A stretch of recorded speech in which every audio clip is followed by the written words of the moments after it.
Next up on WTV, a junior orchestra student is following in the footsteps of Yo-Yo Ma.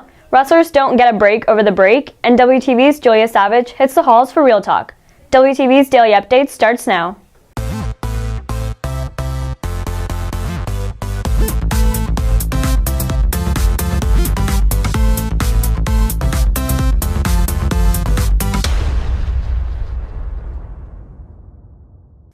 Good morning, Red Hawk Nation. Today is Friday, December 15th, and I'm Neha Perumalla with another daily update brought to you by Wingspan TV. Yo-Yo Ma is one of the most famous orchestral musicians of the last 50-plus years, and now junior Megan Lynn has something in common with him as she travels to New York City over winter break. WTV's Divya Murali has more.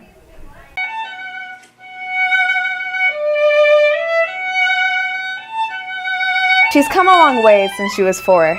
That's when Lynn first picked up the violin. My parents got me started on violin. I didn't ask them to buy me a violin or anything like that. They started me on it because they enjoy classical music, so they wanted me to see if I had that kind of affinity for it. In the eyes of the New York String Orchestra Seminar, she has more than an affinity for the violin, as Lynn is one of just 45 string players and 18 wind and brass players from around the world invited to New York to take part in an intense 10-day program that will culminate with 2 performances at Carnegie Hall. You have rehearsals starting around 9 in the morning, and they go until a little bit over noon. Then you get a lunch break, and then you get 2 more hours of rehearsal. And then after rehearsal, you have chamber music, sectionals and stuff like that. Basically all day you're rehearsing. Many of the students chosen for the seminar are college-level students from conservatories such as Juilliard. But Lynn is one of a few high school students selected for the 49th year of the program. With prestigious musicians such as Yo-Yo Ma and Anthony McGill, alumni of the program, orchestra director Julie Blackstock is proud of Lynn. I'm thrilled for her.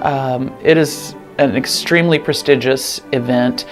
When you do some research, I think it's been around since 1960, and Yo-Yo Ma, as a student, went through this. I think it's astonishing that she's made it, but not surprising. So I'm thrilled for her.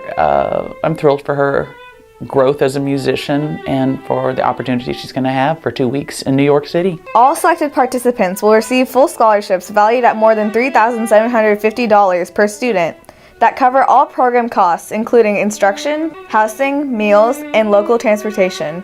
But while Lynn takes pride in her accomplishment, she's not taking anything for granted. I mean, obviously it feels good because I know people that are going, and they're all they're all really good players. And I don't know, it's kind of overwhelming. I'm actually kind of nervous because you kind of go in and they expect you to be on top of it. They expect you to be professional. And I'm not necessarily up there yet. But she could be well on her way after making an early impression.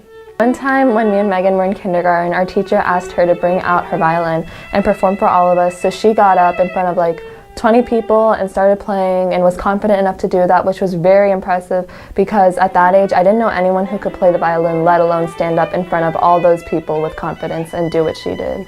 A lot has changed since that day in kindergarten, with Lynn now able to hear a song and play it unrehearsed. One day Mr. Higgins asked Megan to pull out her violin and play a piece for us, and she was able to, within 5 minutes, pull it out, get ready, and then play a piece for us and make it sound really good, which was very impressive because it just shows how much she's grown as a player. Whether or not Lynn pursues music as a career, Blackstock hopes she'll continue to have a passion to play. I truly hope that she continues to love playing and that she will always have that love and not to allow the pressures of succeeding or competition ever take away the love of playing the violin and her love of music. Lynn leaves for New York tomorrow and will be there most of the break, making it the second time she has performed at Carnegie Hall.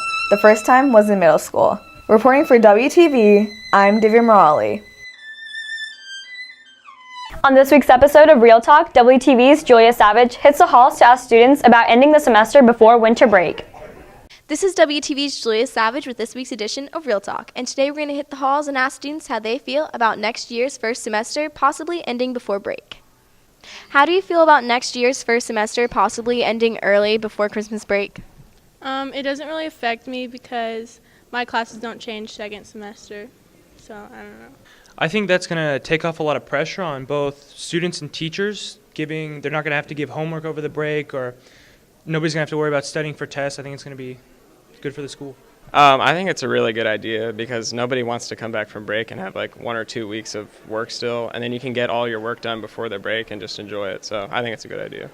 I think I like it actually. That way I don't have to really remember half the stuff I have to do over the break and then come back and do it again. This is WTV's Julia Savage. Holidays are a time for feasts and festivities, but for wrestlers this time of year can be a struggle to manage their weight while also enjoying holiday dinners. WTV's Venanti Ramlapalli has the story. During the holidays, many wrestlers eat heavy meals which could cause problems when trying to make their weight class. During season, we have to maintain our weight because each person has a designated weight class to wrestle in. So in order to do that, we have to make sure we're below that weight class. So let's say on a dual day, if we're over that weight, we bust our weight. And then we give out 3 points to that team. We may lose because of that.